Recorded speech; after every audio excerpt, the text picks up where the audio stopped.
Now to what we are not doing this session concerning tort reform.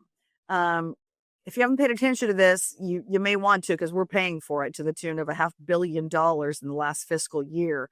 Massive increase in tort claim payouts, largely driven by claims against the Department of Children, Youth, and Families, DCYF.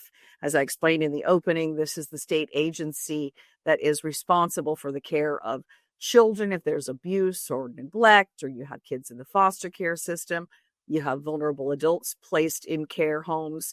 They are responsible for ensuring that these people are safe. And there's been so many instances where that hasn't happened, and where children have languished in homes with drug-addicted parents, and many have died, or many have suffered near fatal incidents, a record number of critical incidents in 2025. So the idea was, let's get after this. Let's figure out how to address the agency issues, and how to address tort reform.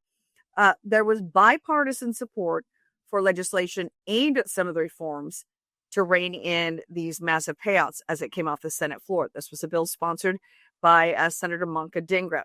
But it stalled in the House and now is not expected to advance in the session. I spoke to A.G. McKenna, and he put the onus on lawmakers, unwilling, he says, to really hold DCYF accountable and make reforms to prioritize the protection of children ahead of, necessarily just keeping them in families when they're obviously not safe. But he also brought up the Trial Lawyers Association, he said, lobbying against that bill. Here's part of that conversation with McKenna. You look at how much the state is paying out in tort judgments and settlements now. My gosh. Yes. Tens of millions of dollars per case. When I left office, we thought it was a bad year when it was about 80 million. And now it's $500 million in a year. And, Senator Dhingra, not known to be a conservative a lawyer, said, hey, this is a problem. We should do something and start to address this. And her bill, I don't think, is going to pass because the trial lawyers are so powerful, so influential. The legislature can't bring itself to get on top of it. Just to be clear about this, Washington State, when I was AG, was already spending 6 times more per year on settlements and judgments than the state of Massachusetts. And I picked that example because it's about the same size state.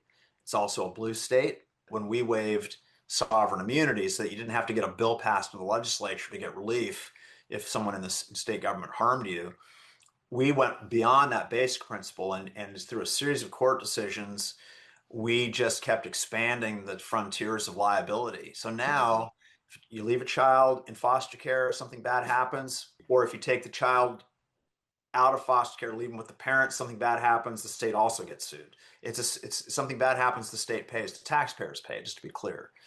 And there's no other state that has the level of exposure. And by the way, it isn't just affecting state government, it's affecting our local governments as well, because the principles are the same for a county, a city, a school district. So we have unparalleled levels of exposure and payouts, which means there's less money for human services and less money for everything else. And there's just no accountability for it. There's no one's if the voters know about it, who's responsible for this? No one's raising their hand and saying, oh yeah, I need to work on this. They're not. They're just sticking their heads in the sand and pretending the problem doesn't exist.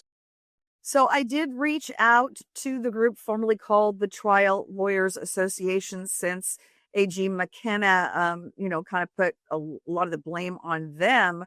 They're now actually called the Washington State Association for Justice. And I spoke on Wednesday with attorney Alex Dietz.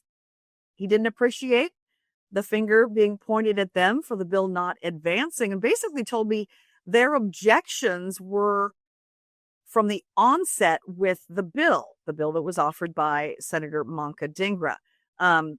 Their main issue, I found this interesting, her bill, even before there were a whole bunch of amendments attached before it passed the Senate, was to create a commission under what's the Office of Administrative Hearings. And it would outline a whole new process for adjudicating these tort claims against the state. And they, in his words, this is the attorney Alex Dietz, said, this would basically put all of these things, instead of a public court where people could see the real harms that were done to kids, the abuse and neglect that took place. It would go behind doors. It would say, you're going to adjudicate this behind closed doors. And this Office of Administrative Hearings would decide whether maybe it should move on to a civil court case. Maybe there's another way to remediate, but that would happen behind closed doors. And that was their main objection to it. They are very critical of lawmakers' unwillingness to, go after the agency, DCYF. But here's what Democrats said in Tuesday's media availability when asked about Senator Dingra's bill not advancing. Senator Dingra, your bill that would require certain tort claims against the state to go through an arbitration process before they could go to trial was originally scheduled to be held in the House, or there is a hearing on it in the House Judiciary Committee today. That got canceled. I was wondering if you could kind of just give an update on the status of that bill and if you anticipate it still moving forward this session. I'm going to defer to the House on that one. But I think everyone acknowledges and understands that this is a huge problem for the state that we have to address. Yeah, and I think, my hat's off to Senator Dingra for the work that she's done to move this issue along this session. Issue of kind of a bill of first impression. I think our shared goals are to make sure that anybody who is a victim of childhood sexual abuse or other kinds of misconduct have access to justice. But we have also seen skyrocketing tort claims. So how we find the balance there is something that we'll continue to work with Senator Dingra on, and I think that her bill has moved us along the way, but I don't think, when I talked to the chair of the committee a couple of days ago, just really not in a position to move forward this year, but I think this is work that we'll continue to do collaboratively over the interim, and really, really happy for the work that Senator Dingra has done so far on this. Do you anticipate any other kind of action on it this session, or is that just for future sessions? I think it's unlikely that the bill moves more this session.